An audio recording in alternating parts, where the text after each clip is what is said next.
Okay, so the other day on social media, I spotted what I would call a pretty common car buying question for fresh grads, young people who just started working, salary about 3,000 a month, what sort of car to buy. And this person, I did not really read much about his or her background, but what I did see is that uh, the person is considering between a Saga and a Persona, all right, and salary 3,000 a month. And one of the factors at play was that the family was telling him or her to buy something with a bigger engine, so that when they balik kampong, it's a more comfortable experience. So there are a few aspects of this post that I want to dissect, of this argument I want to dissect. There were a lot of people chipping in with their views. Now, the thing is, if this person has a lot of frequent long distance trip, right? Picking a car with a bigger engine definitely makes sense. Why? You see, the thing is, it's not about speeding, it's not about getting there fast, but the simple truth is this: a bigger engine allows you to cover long distances, especially when you are traveling with a family of three, family of four, with much greater comfort, with much less fatigue.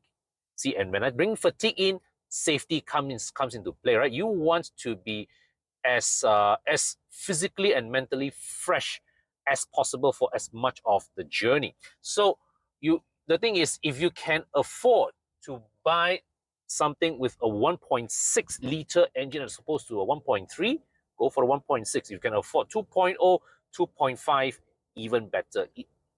You are investing in a less stressful driving experience. Notice that this is not for external validation. It's not to impress your family or your neighbors. It's just you are paying for a better driving experience. That's it. Now, the other side of the coin is this.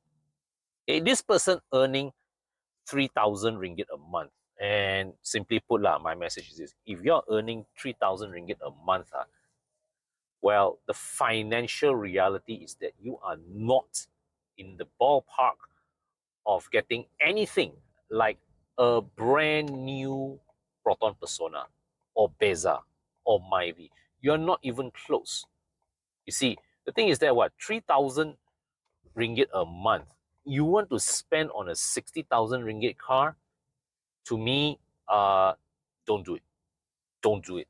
The smarter the smarter thing to do, all right, is instead, why not consider a used first gen Persona or a used Waja, where you get also a 1.6 liter engine. Now, the older Campros actually are more reliable than the newer ones with the VVTs. I keep seeing, and I experienced this myself when I had the Persona also last time also. There are just a lot of cases of the Campro VVT engine overheating. A lot. These things seem to be overheating more frequently than BMWs, right? For whatever reason. So the thing is, if you are in a 3,000 ringgit salary bracket, okay, and you want to have a, a, a a more comfortable long distance journey with your family, let's say, like, for example, could be to Kedah, could be to Terengganu, could be to Johor, right? Why not get a first gen Persona, also with a 1.6 liter engine? You get a 4-speed automatic transmission. And, you know, the it's still a pleasant drive, okay? And the best part is, all these old Personas or Wajas, right? You can get them for much less, it's well below 20,000 ringgit. Okay, so let's say, like, whether you're saving up cash or you are buying loan, okay, either way your outlay is much lower. You're talking about, you will be able to pay off that car 5 years with less than 500 ringgit. Okay, and the thing is, sometimes, right, when you are at when you're still operating in a low income bracket and you're trying to climb your way up from 3,000 to 5,000 to 6,000 ringgit, right? What you want is you want to start off with as humble a car purchase as possible so that it gives you financial breathing room that you can invest in, whether it's uh, whatever mutual funds, or maybe uh, a business opportunity, or invest in learning skills that increase your income.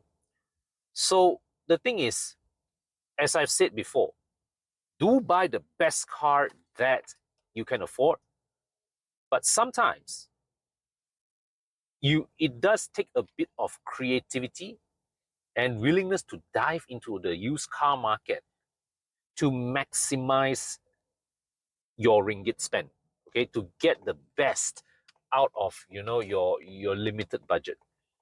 Because let's put it this way, if you are earning 3,000 ringgit a month, what you do not want is to put to scrape a down payment together for an Axia or a Beza or a brand new Saga, right? And then tie yourself to a 9-year loan, a large chunk of your salary to a 9-year loan that leaves you with virtually no breathing room. Plus the fact that the car is depreciating very fast. You will be unable to sell the car for at least 3 to 4 years, even if you're struggling with your installments. And that is a dangerous thing to do, right? So my advice to anybody, you're fresh grad, your salary is less than 3,000, 4,000 ringgit. Don't go into buying a brand new car, not even a new Axia or a new Myvi or whatnot. Get something cheap, something used, okay? Build your income and let that car be the bridge to the car that you really want in the future.